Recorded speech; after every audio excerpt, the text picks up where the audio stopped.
Seguinte, vamos falar sobre um assunto que é muito popular, principalmente no meio do fisiculturismo, que é o uso de hormônios tireoidianos, T3 e T4, para potencializar a perda de gordura. Como que isso funciona? Vale a pena? Vamos entender tudo sobre isso nesse vídeo então, tá? Então vamos lá. Hormônios tireoidianos, qual que é o propósito de utilizar eles para potencializar a perda de gordura? Olha só, como todo mundo sabe, né, os hormônios tireoidianos, eles são produzidos pelo nosso próprio corpo, pela tireoide, tá? Essa produção é regulada pelo eixo hipotálamo-hipófise-tireoide, tá? Então eu vou explicar rapidamente esse eixo aqui no começo já, para ficar mais fácil de entender o resto, tá? Então a gente vai ter ali, ó, o hipotálamo, tá? Ele vai liberar um hormônio que se chama TRH, tá? Esse TRH vai agir lá na hipófise anterior, tá?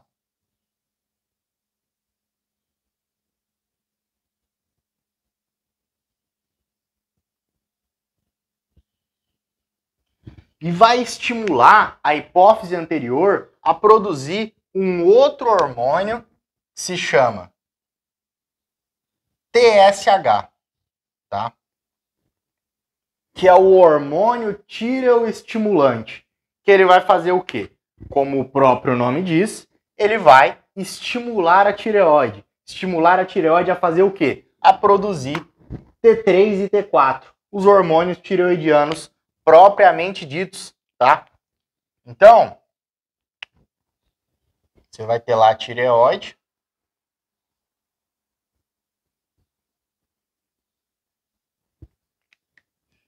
E aí, o TSH estimula a tireoide a produzir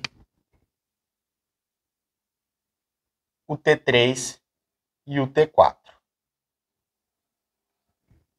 E a tireoide, ela vai produzir principalmente o T4, tá? E o T3, a maior parte dele vai vir da conversão periférica do T4 via enzimas deiodinases, tá? A principal aí é a deiodinase tipo 2, a famosa D2, que eu sempre falo dela, né? Que ela é considerada a enzima mais termogênica do nosso corpo, porque justamente ela faz a conversão de T4 em T3. E isso aumenta o metabolismo, aumenta a termogênese. Por quê? Porque o T3 ele é cerca de 4 vezes mais potente que o T4, tá? Então o T3 ele tem uma potência de ação 4 vezes maior aproximadamente que o T4. Ou seja, quando essa enzima aqui, deiodinase tipo 2, converte mais T4 em T3 perifericamente, o que ela vai fazer? Ela vai acelerar o metabolismo, porque você vai ter mais T3, que é mais potente. Ou seja, ele vai acelerar o metabolismo. Porque os hormônios tireoidianos, eles basicamente aceleram ali o metabolismo de todas as células do nosso corpo, né? Então você tem uma atividade metabólica intensificada em praticamente todos os tecidos. E isso faz o quê? O aumento da taxa metabólica basal, tá? Você tem o aumento da taxa metabólica basal, o aumento da termogênese, né? Tudo isso aí favoreceria o processo de perda de gordura, né? Então, pensa só, isso aqui o nosso corpo já produz, né? Já é algo que o nosso corpo tem, né? É um hormônio que nós já temos. E ele tem uma potência termogênica realmente bem significativa, né? Tem estudos aí com indivíduos hipertireoides, né? Que possuem hipertiroidismo, ou seja, eles têm uma produção muito aumentada de T3 e T4, o que eles podem aumentar o metabolismo realmente de forma muito significativa, né? Podendo chegar até a 100% de aumento. Então, realmente é algo bem significativo. Claro que também a gente não pode extrapolar isso completamente, né? Falar que, porque o indivíduo que tem hipertiroidismo aumenta tanto assim o metabolismo, então um hipertiroidismo induzido, né, por fármacos teria o mesmo efeito. E a gente vai entender o porquê disso mais pra frente. Por que não dá para extrapolar totalmente assim? Por que não é a mesma situação, né? Então, entendendo isso aqui, como funciona o eixo da tireoide de produção de hormônios tireoidianos, vamos para o que importa, né? Vendo isso aqui, você pode estar pensando assim, pô, então é algo bem simples, né? É só eu tomar lá o hormônio tireoidiano que eu vou ficar seco, vai ajudar muito na perda de gordura, né? Porém, nem tudo é tão simples assim, né? O uso de hormônios tireoidianos é algo realmente bem complexo, tá? Que dificilmente você vai conseguir acertar uma dose que te traga benefícios consistentes na perda de gordura, livre de efeitos colaterais diretos e indiretos que podem ser bastante deletérios para a sua saúde, principalmente cardiovascular, né? Pode ser realmente muito arriscado e às vezes pode até mesmo prejudicar a estética do seu físico, tá? Prejudicando diretamente a hipertrofia muscular, por exemplo, que a gente vai entender nos próximos tópicos, tá? Então vamos lá. Primeira coisa, quando a gente fala do uso de hormônios tireoidianos, é que, diferente de outras drogas termogênicas, para a gente ter uma eficiência no uso de tireoidianos, para valer a pena utilizar, a gente precisa utilizar doses suprafisiológicas, tá? Então, na maioria das vezes, quando ocorre o uso de tireoidianos aí por atletas mais amadores que não têm tanto conhecimento, é utilizado subdoses, né? Então utilizam doses bem baixas e isso não tem eficiência. Por que isso não tem eficiência? Né? Vamos supor ali que você está produzindo, vamos supor, 100, né? Usar números inteiros para ficar mais fácil. Está produzindo 100 de hormônios tireoidianos aí, total no seu corpo. Para você ter um benefício do uso de tireoidianos, você teria que usar mais do que 100, tá? Você teria que usar mais do que 100. Que aí você teria mais hormônio tireoidiano e aí possivelmente você poderia ter mais benefício. Eu estou falando poderia porque a gente vai entender depois que não é tão simples assim, né? A regulação, principalmente periférica, dos hormônios tireoidianos via enzima deiodinase tipo 2 é algo realmente mais complexo, tá? Que precisa ter um entendimento mais profundo para que não seja feita cagada, né? Para que você não anule ali praticamente o efeito do hormônio tireoidiano que você está usando, tá? Então, beleza. Você está produzindo 100 ali, né? Usou mais que isso, você tem benefício, beleza, né? Supostamente tem benefício. Se você usa menos que isso, você está produzindo 100, né? Aí você usa ali, por exemplo, 60, né? Você usa 60. O que vai acontecer? Esse eixo aqui, ó, esse eixo bem bonitinho aqui que regula a produção de hormônio tireoidiano que eu expliquei, hipotálamo produz TRH, que vai na hipófise anterior, estimula os tireotrofos a produzir TSH, que vai na tireoide, que estimula ela a produzir T3 e principalmente T4, né? Essa regulação desse eixo depende perifericamente da quantidade de T3 e T4 que você tem. Então, esses hormônios aqui, o T3 e o T4, eles voltam lá no hipotálamo, tá? Eles voltam no hipotálamo e na hipófise e eles bloqueiam, né? Eles bloqueiam a produção de TRH e de TSH. E isso faz sentido, né? É uma forma do corpo regular a quantidade de hormônio que está circulando na corrente sanguínea. Isso acontece para muitos eixos hormonais, como o eixo da testosterona, por exemplo, tá? Então, você tem muito T3 e T4 ali. Como que o corpo vai fazer isso diminuir para ficar normalizado? Ele vai, esse T3 e esse T4, eles vão se ligar em receptores, tá? Na hipófise anterior e no hipotálamo, e vão inibir ou diminuir a produção de TSH e de TRH, tá? De forma que, se você mandou ali 60 e você está produzindo 100, 100 é o normal, tá? Vamos supor ali que 100 é o normal. Se você tomou 60, o corpo vai produzir 40, certo? Somando, você vai ter 100, que é a quantidade normal do corpo, tá certo? Então, qualquer quantidade que você mandar, se você manda 70, o corpo vai produzir 30. Se você manda 30, o corpo produz 70. Então, sempre o corpo vai tender a manter isso equilibrado se você manda subdoses, né?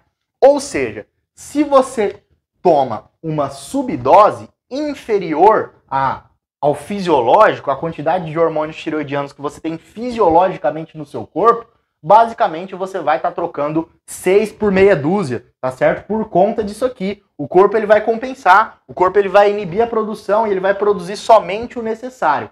Então a gente tem esse grande inconveniente no uso de hormônios tireoidianos, que é o primeiro ponto, né? Que para você ter algum benefício, do uso de hormônios tireoidianos, você teria que usar doses suprafisiológicas, tá? Subdoses não teriam efeito, tá? Subdoses não teriam efeito. E às vezes poderia até ter um efeito negativo, né? Dependendo do caso, poderia até ter um efeito negativo ficar mandando subdose, beleza? Então, considerando isso, né? Que para a gente ter algum efeito significativo com o uso de tireoidianos, por ser um hormônio que nós já produzimos, né? Precisaria de doses mais altas, diferente de outros termogênicos. Se você manda um clenbuterol, por exemplo, uma efedrina, você não precisa exagerar, mandar doses extremamente altas para ter algum benefício, né? Porque justamente não é a mesma coisa, não é um hormônio que o nosso corpo já produz e que ele regula ali, né? Através de feedback negativo, que isso aqui que eu falei, da inibição aqui, se chama feedback negativo, né? Que você vai regulando a quantidade de hormônio que tem circulante na corrente sanguínea, beleza? Então, quando você tem essa situação dos tireoidianos, você precisa usar doses mais altas, doses suprafisiológicas para ter efeito. E isso vai aumentar muito a chance de efeitos colaterais que podem ser muito perigosos, tá? Então, isso é um ponto muito importante quando a gente fala de uso de tireoidianos. Porque se você usa doses suprafisiológicas de hormônios tireoidianos, você vai aumentar muito o risco de ter uma arritmia, tá? Que pode facilmente levar à morte. O risco de infarto agudo do miocárdio, tá? O famoso IAM aí, infarto agudo do miocárdio, por um pico hipertensivo, por exemplo, né? Então você gera um pico hipertensivo ali, você pode ter uma isquemia lá no miocárdio, gerando um infarto, tá? Que também pode levar à morte, beleza? Enfim, além de outras doenças cardiovasculares também, que você vai aumentar bastante o risco quando você utiliza uma dose suprafisiológica de hormônio tireoidiano, tá? Então esse é um ponto que realmente é muito importante. Quando se fala de usar hormônios tireoidianos de doses suprafisiológicas com fins estéticos, de perda de gordura, isso é muito comum no fisiculturismo, né? Já foi mais comum até antigamente, hoje em dia o pessoal está um pouco mais consciente em relação a isso, né? Por conta desses riscos, por conta desses efeitos colaterais, está se tendo uma conscientização maior em relação ao uso de tireoidianos, né? Talvez não seja algo que valha tão a pena assim, porque o esporte, o fisiculturismo é algo pensando a longo prazo, né? Então, a longevidade é muito importante para se ter sucesso no esporte, né? Então, você vai ver ali o auge dos caras lá no Mr. Olímpia, né? Da categoria Open, por exemplo, os caras chegam no auge depois dos 40 anos. Então, se o cara não tem longevidade, né? Se ele infarta ali com 30 anos, como que ele vai fazer? Como que ele vai ter longevidade, né? No esporte? Como que ele vai prosperar nesse sentido? Tá certo? E outro ponto também, né? É a questão da inibição do eixo. Então, normalmente se utiliza aí hormônios tireoidianos em preparação, né? Em pré-contest, antes da competição ali, visando justamente acelerar ali o processo de perda de gordura, tá? E depois cessa-se o uso, normalmente, é o que acontece, tá? E aí, você tem que pensar o seguinte, igual eu expliquei aqui, né? O eixo, ele se regula. Então, se você usar uma dose suprafisiológica, o que vai acontecer? o eixo ele vai ser inibido completamente. Então você vai inibir completamente o TSH e o TRH, né? E aí você basicamente vai quase zerar, né, a produção endógena de T3 e T4, beleza? E aí você inibe seu eixo, tá? Claro que o eixo da tireoide, a gente sabe que ele se recupera rapidamente, né? Ele não demora tanto para se recuperar, igual o eixo de produção de testosterona, por exemplo. Então, de forma relativamente rápida, ele se recupera. Porém, você vai ter um delay, né, até você ter a recuperação completa desse eixo. Isso pode gerar problema, pode gerar um efeito rebote ali, tá? Porque, imagina, você cessa o uso do hormônio tiroidiano, que também não é algo tão problemático assim, porque a meia-vida, né, principalmente do T4 no sangue, ela é mais longa, né? Pode chegar até a 7 dias, tá? Então, realmente não é um problema tão grande, mas é uma coisa que vale a pena ser citada, porque pode sim trazer problema, dependendo da dose que você utilizou, pelo tempo que você utilizou, pode demorar um pouco mais sim para recuperar o eixo, e isso pode gerar um efeito rebote, um ganho de peso excessivo, né? E a gente tem que pensar o seguinte também, essa questão da inibição do eixo não é problemática só pensando em efeito rebote. Essa questão da inibição do eixo, ela é importante também pensando durante o uso. Lembra que eu falei lá no comecinho que é um pouco contraditório os efeitos aí benéficos do uso de tiroidianos em doses suprafisiológicas, a depender do caso, a depender da dose? Então, por que eu falei aquilo? Porque olha só, deixa eu até tirar esse traço que eu fiz aqui, tá? Então, olha só, a gente tem aqui, né, o TSH e o TRH, beleza? Aí, como eu falei, eles regulam aí a produção de T3 e de T4, os dois, né? Mas será que é só essa a função deles? Será que é só isso que o TSH e o TRH faz? Eles só vão regular aí a produção de T3 e T4? Não fazem mais nada? Né? Então, essa que é a grande questão, tá? Quando você inibe completamente o TSH, né? Quando você inibe completamente ele, o que você vai fazer? Você diminui a ação dessa enzima aqui, ó. Você diminui a ação da deiodinase tipo 2, tá? E aí você converte menos T4 em T3 e você tem menos eficiência metabólica. Então, por exemplo, vamos supor aqui uma situação. O indivíduo vai lá, vou usar aqui o hormônio tiroidiano, coloca uma dose bem alta lá de T4, por exemplo, uma dose suprafisiológica, né? E aí, o que vai acontecer? Inibe totalmente o eixo, né? Praticamente vai zerar tudo aqui, TSH, TRH vai ficar praticamente zerado, né? Quando você praticamente zera TSH, abaixa demais ele, né? Acontece isso aqui, tá? Diminui a ação da deiodinase tipo 2. E aí você não converte T4 em T3. E você tá tomando só o T4, né? E aí, o T4 ele é bem menos potente, ele é 4 vezes menos potente, né? Ou seja, por mais que você esteja com uma dose suprafisiológica de T4, o T3 ele vai estar baixo, porque justamente você abaixou tanto o TSH que diminuiu demais essa conversão, né, de T4 em T3. Então, assim, realmente é algo muito contraditório, né? Quando a gente vai ver, muitas vezes mesmo, o indivíduo ele tá usando ali o hormônio tiroidiano, tá dando na mesma, não tá tendo benefício nenhum, né? Você vai fazer o exame ali, tá baixo o nível de hormônio tiroidiano, mas o TSH tá praticamente zerado, né? Então, realmente essa questão é muito contraditória e faz ficar meio questionável até os benefícios realmente significativos de T3 e de T4, né? Ingeridos ali, tá? Realmente teria que ser uma dose bem mais alta e tudo mais, teria que ter uma certa proporção ali com o T3, às vezes até tomar o T3 também, né? Para manter níveis aí bons dos dois hormônios para fazer com que você tenha benefícios, mas isso aí vai gerar isso aqui.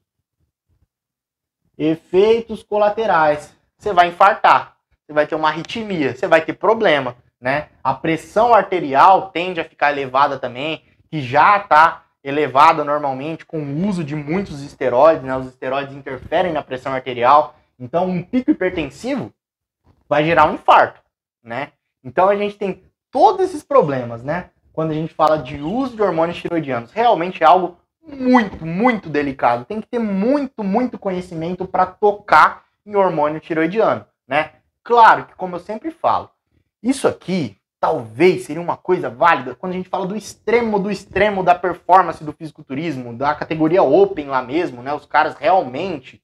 Então, assim, talvez é uma coisa que pode ser utilizada. Talvez quando você utiliza GH ali, você pode acabar desregulando o eixo da tireoide, isso demande você utilizar também hormônios tiroidianos. É algo realmente bem complexo, bem delicado, mas de fato, para uma pessoa comum que só quer secar ali, perder gordura, é extremamente contraindicado o hormônio tiroidiano por conta de tudo isso aqui que eu falei, né? Então, por conta disso que os hormônios tiroidianos, eles não são indicados para tratamento de obesidade e sobrepeso de forma nenhuma, tá? Por conta de todos esses problemas, por conta de todas essas contradições aqui, né?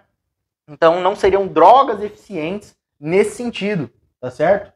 E também pensando no seguinte, recuperação muscular, tá? Que também não deixa de ser um ponto muito importante, né? Que você tem a interferência direta dos hormônios tiroidianos, né? Então, olha só. Quando você tem ali a célula muscular, tá? Quando você tem a célula muscular, ela vai ter os núcleos dela lá, beleza? É uma célula multinucleada, tá? Quando você dá o estímulo do treino, né? Você tem o processo de recuperação muscular, para que esse músculo se recupere, né, se torne maior e mais forte, gere hipertrofia, né? E essa recuperação muscular é dividida em algumas fases, né? Então, quando você tem ali o estímulo do treino, primeiro você vai ter a migração de mionúcleos. Então, a primeira fase é a migração, tá? Então, você vai ter mionúcleos ali migrando para a periferia da fibra muscular, tá? Vários mionúcleos ali, tá? Migrando para a periferia. Essa é a primeira fase. Os mionúcleos, eles migraram, beleza? A segunda fase vai ser a expansão do mionúcleo, tá? Então, esses mionúcleos, eles vão crescer, tá? Eles vão ficar maiores, beleza? Eles vão ficar maiores. E para que haja essa expansão do mionúcleo, o metabolismo muscular, ele controla essa questão do metabolismo de hormônios tiroidianos periférico, via enzimas de iodinase, tá? Então, o próprio músculo, por exemplo, ele aumenta a produção de T3 reverso, para que haja uma diminuição do metabolismo, né? O T3 reverso é como se fosse um freio do metabolismo, falando de forma básica, tá? Então, ele aumenta a produção de T3 reverso para que o metabolismo reduza a nível muscular, para que possa haver essa expansão do mionúcleo, para que o mionúcleo possa crescer, tá? E, posteriormente, você vai ter a fusão do mionúcleo, né? E para você ter a fusão do mionúcleo, aí o T3 seria importante, tá? Aí o T3 ele age fazendo a fusão do mionúcleo. Beleza? E aí com a fusão do mionúcleo você tem aí o processo de recuperação muscular e você gera a hipertrofia muscular, tá? Que é o que a gente quer. Beleza? Então, qual que é o ponto aqui? Qual que é o grande ponto aqui? Se vocês se atentaram no que eu falei, para que haja a expansão do mionúcleo, né? Você precisa diminuir o T3, né? Você aumenta a produção de T3 reverso, você tem que diminuir o T3 para que o mionúcleo possa expandir. Se o T3 não reduz, você não vai conseguir expandir o mionúcleo, né? Então, você mandou lá o hormônio tiroidiano, tá usando hormônios tiroidianos, né? A tendência, né, é o que os seus hormônios tiroidianos estejam bem mais altos. E aí, com o T3 mais elevado, você não vai conseguir fazer a expansão do mionúcleo, tá? O que vai ficar prejudicado vai ser a expansão do mionúcleo. Então ele não vai expandir. Vai ficar ali o mionúcleo pequenininho, né? Vai ficar aquele músculo mais enxuto, né? Você vai prejudicar o processo de hipertrofia. Vai prejudicar o processo de recuperação muscular. tá? Isso pode ser tolerável a curto prazo, até um certo ponto, né? Mas a longo prazo, realmente, isso seria problemático, né? Teria que ter estratégias ali na periodização de treinamento para evitar um overreaching não funcional, um overtraining, né? Sem contar que você tem o próprio prejuízo estético. Como eu falei no começo, lembra? Que além dos efeitos colaterais, você também pode ter prejuízos estéticos no próprio físico. Então, quem que vai querer prejudicar a hipertrofia muscular? A hipertrofia muscular é algo que realmente traz mais estética para o físico, né? Principalmente no caso aí que a gente está falando, fisiculturistas, atletas, né? Que é onde é mais comum se utilizar hormônios tiroidianos, você tem esse grande inconveniente, tá? Então, considerando tudo isso, realmente, o uso de hormônios tiroidianos é algo muito complexo, muito delicado, tem que ter muito conhecimento, tem que manjar muito de tudo isso aqui para poder colocar a mão nisso aqui, tá? Porque realmente pode dar muito problema e se vale a pena ou não, se é algo que realmente é benéfico, se o custo-benefício vale a pena, é algo realmente muito questionável, tá certo? Então, se você nem é atleta, nem pense em utilizar hormônios tiroidianos, realmente nem cogite essa hipótese, porque seria basicamente a maior cagada ou uma das maiores que você faria na sua vida, tá certo? Então, se você curtiu esse vídeo, se te agregou alguma coisa, se você aprendeu alguma coisa com esse vídeo, deixa a sua curtida aí embaixo, tá? Comenta aí o que você achou. Se tiver alguma dúvida, pode deixar aí no comentário também. Eu tento responder todos, se possível, tá? Compartilha também esse vídeo com alguém que possa se beneficiar desse conhecimento e até um próximo vídeo.